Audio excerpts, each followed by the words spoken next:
తెలంగాణ రాష్ట్రంలో డ్రామా ఆర్టిస్టులు ఇప్పుడు చూడండి, డ్రామా ఆర్టిస్టుల ప్రపంచం జరుగుతూ ఉంది.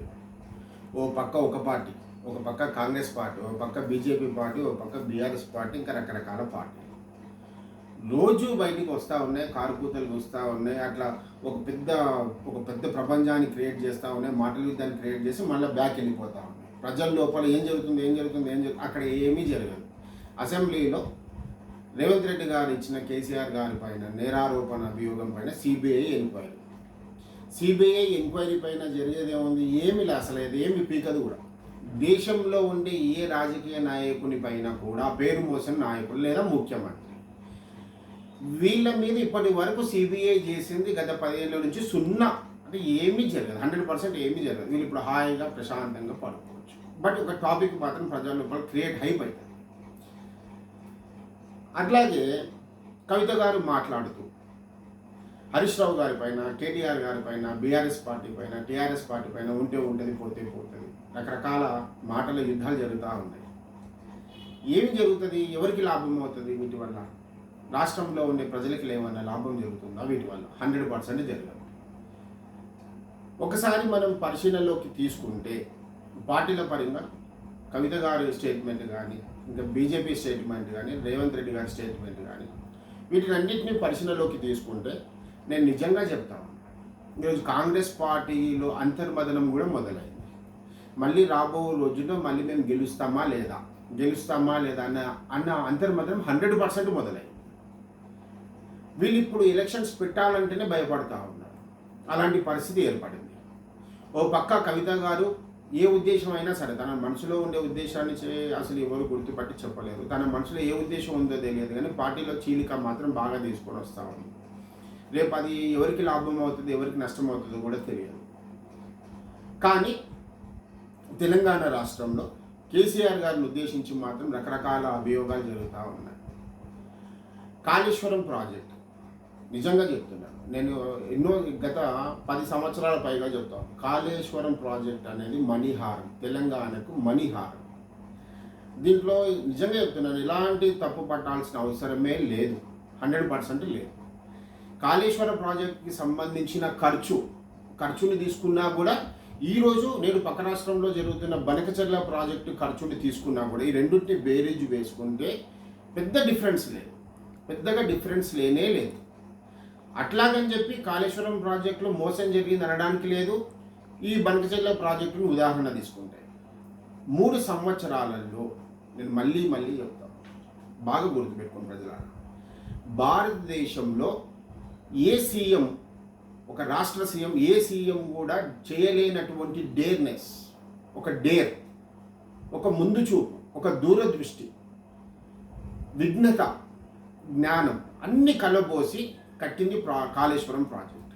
100% దీంట్లో తప్పు లేదు. కాళేశ్వరం ప్రాజెక్ట్ తెలంగాణ రాష్ట్రంలో కాళేశ్వరం ప్రాజెక్ట్ వచ్చిన తర్వాతకే ఇది ఎవరైనా ఒప్పుకోవాల్సిన విషయం. తెలంగాణ రాష్ట్రం పచ్చని పంటలతో వరదిల్లింది. ఒక ఆంధ్ర నాయకుడు తెలంగాణ మీద విషం కక్కితే అసెంబ్లీలో, ఉమ్మడి ఆంధ్రప్రదేశ్లో తెలంగాణ గడ్డ మీద విషం కక్కితే, మీ బతుకులు ఎడారి బతుకులు అని చెప్పినా కూడా కేసీఆర్ గారు 24 గంటల కరెంట్ ఇచ్చాడు. ఇది మర్చిపోకూడదు. అంటే నేను ఇక్కడ కొన్ని అనుకూలమైన విషయాలు, తెలంగాణ రాష్ట్రానికి జరిగిన ఒక మేలుని చెప్తా ఉన్నాను. అట్లాగే కేసీఆర్ గారు టీఆర్ఎస్ పార్టీ ఏర్పడిన తరువాత రాష్ట్ర ప్రజలకు అందరికీ కావాల్సిన అంశాలు ఒకటి నెరవేర్చుకుంటూ ముందుకు వెళ్తూ ఉండు. ఏదైతే ఉద్యోగస్తులు ఉన్నారో మీరు బాగా చూడండి, తెలంగాణ రాష్ట్ర ప్రజలు ఉద్యోగస్తులు, వీళ్ళు మాకు కేసీఆర్ గారిని అన్నం కావాలి అని అడిగితే, మాకు అన్నం మాత్రం పెట్టండి అని కేసీఆర్ గారిని అడిగితే పంచభక్ష పరమాణాలతో అన్నం పెట్టడం జరిగింది. గుర్తుపెట్టుకోవాల్సిన అంశం. భారీగా వేతనాలు, అప్పటిదాకా ఎవ్వరు ఆశించని వేతనాలు, చవి చూడని వేతనాలు ఒక్కసారిగా అట్లా పెరిగిపోయినాయి. అందరి వేతనాలు, అందరి జీవితంలోకి వెలుగులు నింపారు. అట్లాగే ప్రభుత్వ ఉద్యోగస్తులు, ముందు టీఆర్ఎస్ రాకముందు ఉమ్మడి ఆంధ్రప్రదేశ్లో ఒక ఉద్యోగస్తులు ఒక ఇల్లు కట్టుకోవాలంటే జీవితకాలంలో తన చివరి మజిలీలో ఇల్లు కట్టుకునేవారు. చివరి మజిలీ, బాగా గుర్తుపెట్టుకునే విషయాన్ని, చివరి మజిలీలో మాత్రమే ఒక ఉద్యోగస్తుడు ఇల్లు కట్టుకునేవాడు. ఇది చాలా మందికి తెలిసిన విషయం. కేసీఆర్ గారి ప్రభుత్వం ఏర్పడిన తర్వాత ఆఖరికి అటెండర్ చివరి స్థాయి ఉద్యోగస్తునికి కూడా ఉద్యోగం ఎక్కిన కేవలం ఒక 5 నుంచి 10 సంవత్సరాల్లోనే 3 ఇండ్లు గ్యారెంటీగా ఉంటాయి తెలంగాణ రాష్ట్రం.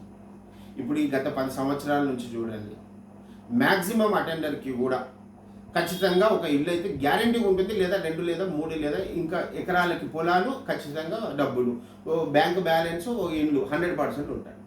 ఇది మార్పు జరిగింది కేసీఆర్ పీరియడ్. కాళేశ్వరం ప్రాజెక్టు నేను ఛాలెంజ్ చేసి చెప్తా ఉన్నాను. ప్రజెంట్ రేవంత్ రెడ్డి కూడా ఆ డేట్ చేయలేడు, 100% చేయలేడు. అట్లాగే దేశంలో ఉండే ఏ సీఎం కూడా ఆ డేట్ చేయలేడు. కేవలం 3 సంవత్సరాలలో ఒక అద్భుతాన్ని క్రియేట్ చేశారు. ఇల్లుని నిర్మాణం చేసుకుంటే, మనం ఇల్లుని కట్టుకుంటే చిన్నపాటి లోటుపాట్లు జరుగుతూ ఉంటాయి. లోటుపాట్లు జరిగినప్పుడు దాన్ని సరిచేయాల్సిన బాధ్యత ఇంటి యజమానిది ఉంటుంది, ఆ ఇంటిని పర్యవేక్షించే ఇంజనీర్ది ఉంటుంది, ఆ ఇంటికి పనిచేసే పని వాళ్ళది కూడా ఉంటుంది. కాళేశ్వరం ప్రాజెక్టు కేసీఆర్ సొత్తు కాదు, బాగుంది. కేసీఆర్ జోబులోంచి పెట్టిన ప్రాజెక్టు కాదు, తెలంగాణ రాష్ట్ర ప్రజల సొత్తు. ఈరోజు రాష్ట్ర ప్రజల సొత్తుని నా కోసం, పార్టీ కోసమే దాన్ని మీరు అట్లా మరుగున పెడితే రేపు పొద్దుగాల నష్టం జరిగితే ఎవరికి జరుగుతూ ఉంది?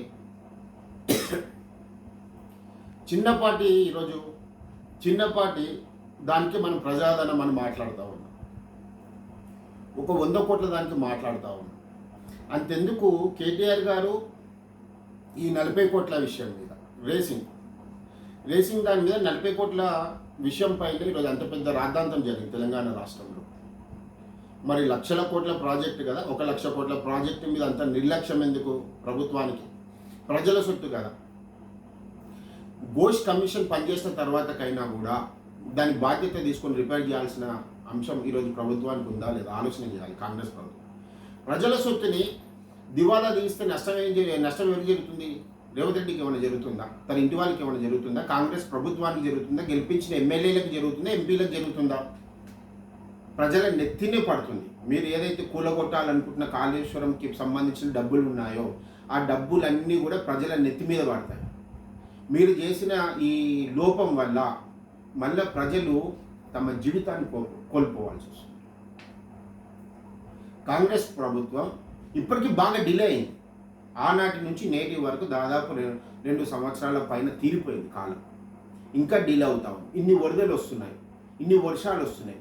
ఒక్కటే పిల్లర్ కదా, 1 2 కుంగింది, మిగతా అయితే కుంగలేదు కదా. 40 కోట్లు లేదా ఒక 50 కోట్లు 100 కోట్లు. ఈరోజు 3 లక్షల బడ్జెట్ అని మీరు చెప్తా ఉన్నారు. 100 కోట్లు పెట్టడానికి మీకు చేతన కాకపోతే మీది ఏం ప్రభుత్వం? కాంగ్రెస్ ప్రభుత్వం దేనికి ఉంది? అసలు దేనికి పనిచేస్తుంది కాంగ్రెస్ ప్రభుత్వం? 100 కోట్లు నీకు పెట్టడానికి లేదు, అక్కడ 100 కోట్లు రిపేర్ చేయించడానికి లేనప్పుడు నీది ఏ ప్రభుత్వం? నువ్వు ప్రభుత్వాన్ని నడిపించి లాభం ఏముంది? ఇలాంటి లాభం ఏముంది ఇక్కడ? నువ్వు ఎవరిని నష్టపడుతున్నావు? కేసీఆర్ కుటుంబాన్ని కాదు ఇక్కడ నువ్వు నష్టపరిచేది. 100% తెలంగాణ రాష్ట్ర ప్రజలను నువ్వు నష్టం చేయాలనుకుంటున్నావు. రేవంత్ రెడ్డి గారు ఈ విషయం బాగా గుర్తుపెట్టుకోవాలి. కాళేశ్వరం ప్రాజెక్టు మీరు అవునన్నా కాదన్నా నేను కేసీఆర్కి 100% వ్యతిరేకం. మూల తెలంగాణ వ్యక్తి గెలవాలని ఆశించిన వాడిని. మూల తెలంగాణ, అది రేవంత్ రెడ్డి గారు ఇంకెవరా అనేది పక్కన పెడితే తెలంగాణ రాష్ట్రాన్ని మూలం వాడి పరిపాలన చేయాలని బలంగా కోరుకున్నాను. 2 సంవత్సరాలు కేసీఆర్ కోసం పనిచేసినాను. అంటే నేను కేసీఆర్ టీఆర్ఎస్ కండువా వేసుకోలేదు, బట్ పాలసీల కోసం పనిచేస్తున్నాను. ఎన్నో రకాలుగా రైతు బంధు మీద కూడా వ్యతిరేకత చేసిన. కావాల్సిన వాళ్ళకి రైతు బంధు రాలే. వాళ్ళ స్టేట్మెంట్ ఏదైనా ఉండనివ్వండి, టీఆర్ఎస్ వాళ్ళ స్టేట్మెంట్ ఏదైనా ఉండనివ్వండి, కానీ అది తప్పు, శుద్ధ తప్పు. పేద రైతులకి మాత్రమే మేలు జరగాలి, కానీ వాళ్ళు రైతులకు అందరికీ వేస్తా అని చెప్తున్నారు. అది చాలా తప్పు. రైతులకు అందరికీ వేస్తే ఈ రాష్ట్రంలో అగ్రగామిగా ఉన్న ధనవంతులకి రైతు బంధు చాలా వెళ్ళిపోయింది. పేదలు బాగా నష్టపోయారు. ఈరోజు పేదల నష్టం ఎట్లా ఉందంటే చాలా ఘోరంగా ఉంది. ఇక్కడ టీఆర్ఎస్ పార్టీ మీద, కేసీఆర్ గారి నాయకత్వం మీద రకరకాలుగా అభిమానాలు అంటే అభిమానం పెంచుకుంటూ ప్రజలు ఇచ్చిన తీర్పు చాలా బ్రహ్మాండంగా ఉంది. 2 టర్మ్స్లో కేసీఆర్ గారు చేసిన విస్తరించిన పనులు కూడా చాలా అద్భుతంగా ఉన్నాయి. ఎక్కడ కూడా పనులలో ఎక్కడ కూడా రాజీ పడలేని పనులు జరిగాయి తెలంగాణ రాష్ట్రంలో. ప్రజలు నాకు అన్నం పెట్టండి, ప్రజలు నాకు అన్నం పెట్టానని కేసీఆర్ గారిని అడిగితే పంచభక్ష పరిమాణాలతో అన్నం పెట్టిన ఆయన. అన్నం అంటే కేవలం అన్నానే ప్రజలు అడిగారు. కేసీఆర్ గారు పంచభక్ష పరిమాణములతో అన్నం వడ్డించడం జరిగింది రాష్ట్ర ప్రజలకి. అట్లాగా ఉన్న జీతాలు ఒక స్థాయిలోకి వెళ్ళిపోయాయి జీతాలు. అసలు ఎవరు ఊహించలేదు మాకు ఇంత జీతాలు వస్తాయని. ఏ రాష్ట్రంలో కూడా బహుశా లేకపోవచ్చు ఇంతగానం జీతాలు అయితే 100% లేకపోవచ్చు. అన్ని వ్యవస్థల్లో సమకాలీన అభివృద్ధి అయితే 100% జరిగింది. అట్లాగే కులాలకు సంబంధించిన జీవనోపాధి, కుల ఆచారాలు, కుల సాంప్రదాయాలు, తరతరాలుగా వస్తున్న కుల నైతిక విలువలను కేసీఆర్ గారు బాగా గుర్తించి ఆ కులానికి సంబంధించిన అంశాల యొక్క మనుగడని కూడా కాపాడడం జరిగింది. కుల సంఘ భవనాలకు కూడా డబ్బులు ఇవ్వడం జరిగింది. అట్లాగే గురుకులాలు, పాఠశాలలు రకరకాలుగా, అంటే ఇది అది అని చెప్పడానికి లేదు, రకరకాలుగా ఒక అభివృద్ధి అయితే జరిగింది కేసీఆర్ గారికి. చాలామంది అనుకోవచ్చు మరి ఇంత అభివృద్ధి జరిగినా ఓడగొట్టడానికి కారణాలు ఏంటి? అహంకారం. నేను అనే అహంకారం ఎప్పుడైతే పెరిగిపోతుందో మనిషికి పతనం మొదలవుతాం. తెలంగాణ రాష్ట్రం నుంచి తను ఎప్పుడైతే సెంట్రల్కి అంటే కేంద్రానికి తనకి ఎప్పుడైతే కుర్చీలో ఖర్చు వేశాడో అప్పుడే రాష్ట్ర ప్రజలలో వ్యతిరేకం జరిగింది. తెలంగాణ రాష్ట్రంలో ప్రతి వ్యవస్థలో కేసీఆర్ గారి వల్ల జరిగిన నష్టాల వల్ల, కేసీఆర్ గారి తీర్పుల వల్ల నష్టాల వల్ల మనుషుల యొక్క ప్రాణాలు కోల్పోవడం జరిగింది.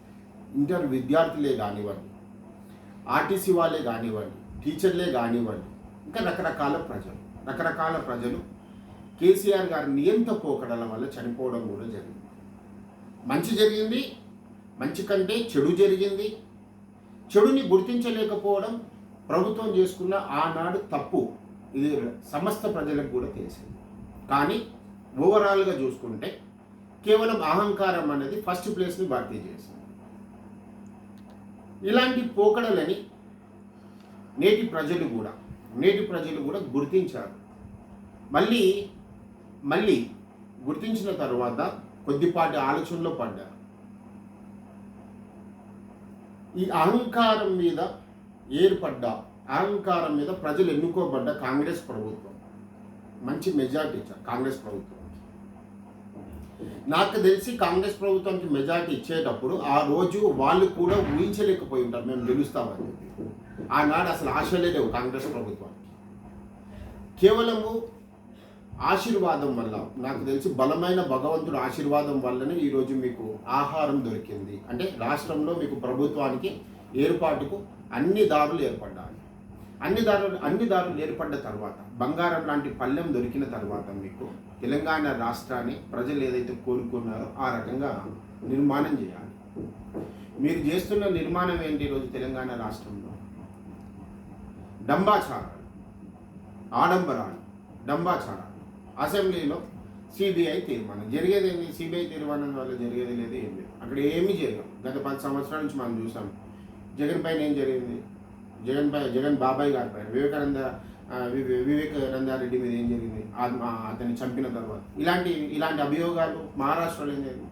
ఇట్లా రకరకాల మినిస్టర్లు, ఎమ్మెల్యేలు చాలామంది సిబిఐలో ఉన్నారు. 10 సంవత్సరాల నుంచి వాళ్ళు నిజంగా ఏం పీకింది లేదు. నిజంగా ఈ 10 సంవత్సరాల నుంచి మీరు సిబిఐ ఎంక్వైరీ చూస్తే, మీరు సిబిఐ ఎంక్వైరీ మీద చూడండి, ఇంతమంది నేరారోపణలు ఉన్నా కూడా బీజేపీ ప్రభుత్వానికి ఎవరైతే అంటగాగుతారో, అంటగాగే ఏ వ్యక్తి పైన కూడా సిబిఐ చేసేది ఏముండదు, జీరో. అక్కడ ఆ ప్రజలు మాత్రం ఆ రోజుకి ఆహా ఓ అయిపోయింది అంటే పడని వాళ్ళు, ఈ ప్రభుత్వం మీద పడని ఆహా ఓ అంటే అక్కడ జరిగేది ఏమి లేదు. కేటీఆర్ మీద 40 కోట్ల పైన రేవంత్ రెడ్డి గారు తీసుకున్న స్టేట్మెంట్స్ అప్పుడు ఒక 3 నెలలు ఇట్లా షేక్ అయిపోయింది. ఇది కూడా అంతే ఉంటుంది, రాష్ట్రం మీద అంతే ఉంటుంది. కాబట్టి ఇక్కడ ప్రజలకి న్యాయం చేయండి. ఈ హంగు అరబాట్లు వద్దు. ఈ హంగు అరబాట్లకి ప్రజలు బాగా విసిగిపోయారు. లాస్ట్కి ఏమైపోతుంది అంటే మీరు ఏం చేయకపోతే ప్రజలకి అసహనం ఏర్పడుతుంది. అరే పార్టీ ఇప్పటికే కాంగ్రెస్ని ఎన్నుకున్న తర్వాత కొంతమంది నాయకులు అంతర్మదనంలో బాధపడుతూ ఉన్నారు, ఎందుకు ఈ పార్టీలోకి వచ్చామని చెప్పి. అట్లాంటి పరిస్థితి తెలంగాణ రాష్ట్రంలో. ఖచ్చితంగా నెక్స్ట్ మళ్ళీ కాంగ్రెస్ పార్టీ వస్తుందో లేదో కూడా డౌట్. డెఫినెట్గా అయితే నెక్స్ట్ బీసీ పార్టీ రావాలి. బీసీ కులాలకు సంబంధించిన నేను మళ్ళీ 79 సంవత్సరాల నుంచి బీసీలకి చాలా అన్యాయం జరిగింది. రాష్ట్ర ప్రజలు గుర్తించుకోవాలి విషయాన్ని. తెలంగాణని ఎట్లాగైతే సాధించుకున్నామో ఈరోజు మనం బీసీ ప్రభుత్వాన్ని కూడా ఏర్పాటు చేసుకోవాలి. ఖచ్చితంగా బీసీకి న్యాయం జరగాలి. ఇప్పుడు తెలంగాణ రాష్ట్రంలో మళ్ళీ మనల్ని వాడుకుంటా ఉన్నారు ప్రజలు. ఈ నాయకులందరూ కూడా మనల్ని వాడుకుంటా ఉన్నారు. ఈ నాయకుడు మాట్లాడే మాటలకి మనం కేరింతలు, చప్పట్లు, పాలాభిషేకాలు చేయకూడదు. మనలో మనకు విజ్ఞత పెరగాలి, మనలో మనకి జ్ఞానం పెరగాలి, మనలో మనకి దూరపు చూపు పెరగాలి,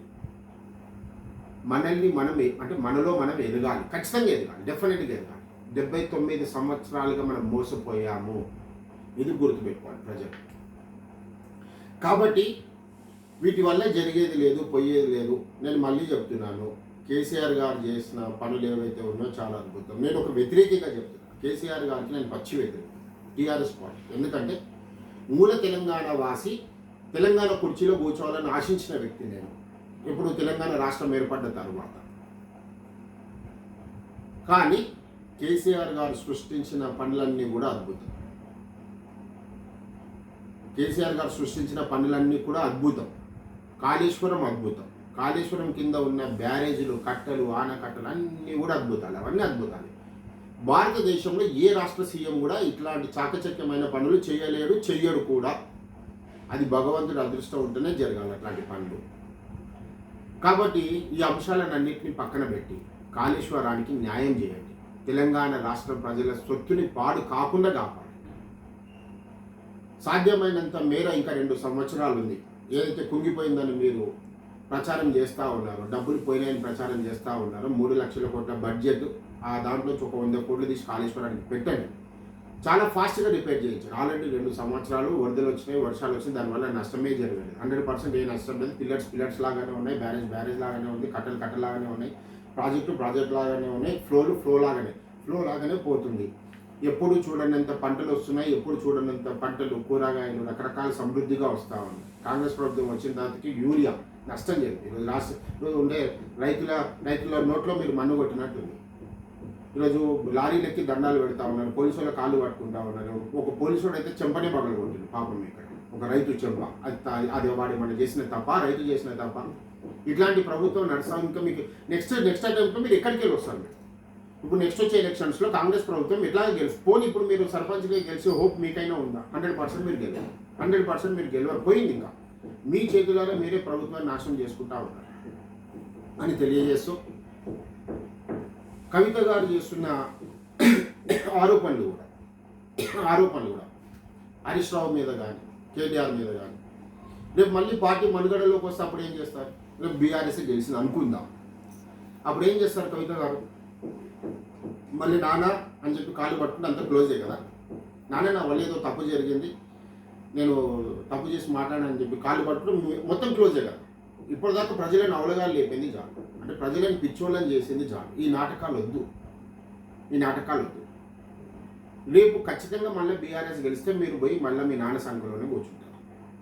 మళ్ళీ మీ అన్న మా చెల్లెమ్మ అని చెప్పి రాఖీ కట్టించుకుంటారు. ఈ డ్రామాలన్నీ మీరు తెరపైకి తీసుకొని వచ్చి రాష్ట్ర ప్రజలని పిచ్చోళ్ళని చేయకండి. రాష్ట్ర ప్రజలని, తెలంగాణ రాష్ట్రంలో 1200 మంది చనిపోయారు. ఈ రాష్ట్ర ప్రజలని కాపాడుకోండి. మీ స్వార్థం కోసం బలి చేయకండి. చాలు, చనిపోయిన వ్యక్తులు చాలామంది చనిపోయారు. దయచేసి చాలు, చంపింది చాలు.